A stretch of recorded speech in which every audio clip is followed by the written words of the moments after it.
You finally achieve something you've worked toward for years, and instead of feeling proud, you feel the urge to hide it, not share it, not celebrate it, just keep it quiet. When someone asks, you downplay it. It's nothing. I just got lucky. And the strange part is, you don't even fully understand why. Because this isn't humility. It's something deeper, something learned, something protective. And once you see where it comes from, it changes how you see yourself completely. There's a pattern behind this that most people never notice. For some people, hiding success isn't a personality trait. It's a survival response. There's a concept in psychology known as tall poppy syndrome. The idea is simple. The flower that grows the tallest gets noticed first, and sometimes gets cut down. If you grew up in an environment where your wins were not celebrated, but instead met with silence, comparison, or discomfort, your brain learned something very specific. Success doesn't just bring attention, it creates distance. Maybe your achievements made someone close to you feel smaller. Maybe your progress created tension in your environment. Maybe you learned early that standing out doesn't always feel safe, and without even realizing it, you adapted. You started shrinking your own light, not because you lacked confidence, but because you wanted to stay connected. Because for a long time, belonging felt more important than recognition. So you learned the pattern. Be successful, but not too visible. Be capable, but not too noticeable. Be good, but don't make others uncomfortable. But there's another layer underneath this, a quieter one, the fear of being seen. Because success changes how people look at you. It brings attention, it brings expectations, it brings responsibility. And if you're someone who has spent most of your life figuring things out alone, attention doesn't feel like admiration, it feels like pressure. Suddenly, people expect you to maintain your success, to always perform, to never fall back, to always have it together.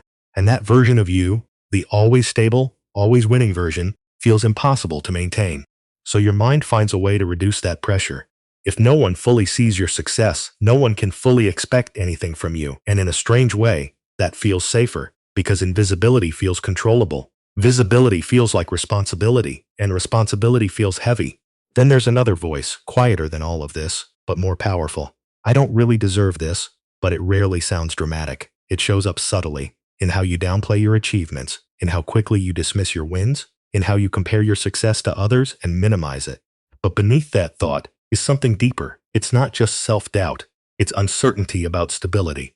A quiet fear that what you have might not last, that if you acknowledge it too much, you might somehow lose it. So instead of embracing success, you try to keep it invisible, as if not speaking about it keeps it safe, as if silence can protect outcomes.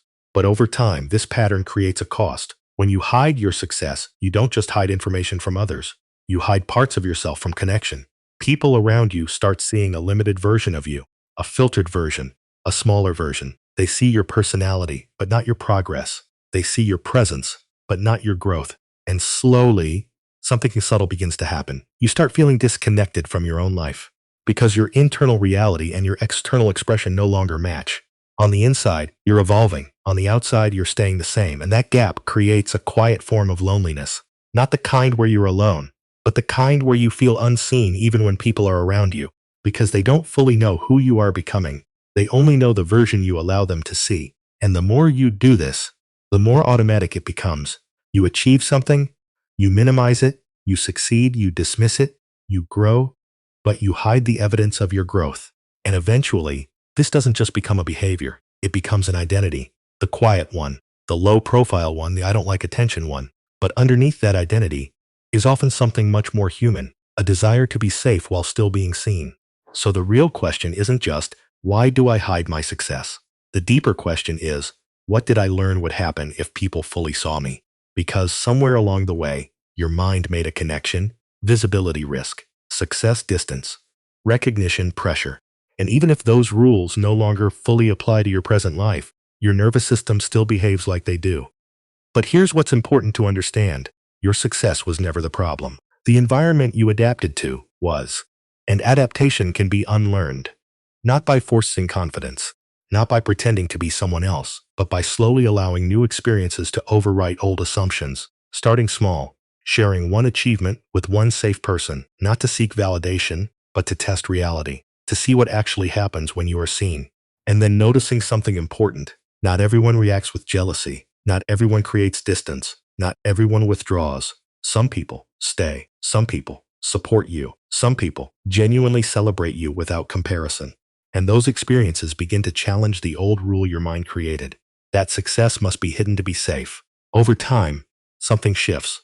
You begin to realize that being seen doesn't automatically mean being judged, that success doesn't always create distance, that visibility doesn't always lead to pressure. And slowly, you stop shrinking. Not all at once, not dramatically, but gradually. You stop saying it's nothing when it is something. You stop calling luck what was actually effort. You stop treating your progress like it needs to be hidden. And instead, you start practicing something new. Honesty. I worked for this. I'm proud of this. This matters to me. Simple sentences, but psychologically, they are significant because they interrupt a pattern that was built over years. And when that pattern breaks, something else becomes possible. You don't just become more confident, you become more integrated. Your internal experience and your external expression start to align again. And that alignment changes everything because you no longer have to choose between being successful and being seen. You can be both, and the people who are meant to stay in your life don't need you to be smaller for them to feel comfortable. They just need you to be real. And if any part of this felt familiar, it's because this pattern is more common than it seems. Many people carry success quietly, not because they are ungrateful, but because they are cautious. The difference is, some people eventually learn that safety doesn't have to come from hiding. It can also come from being understood.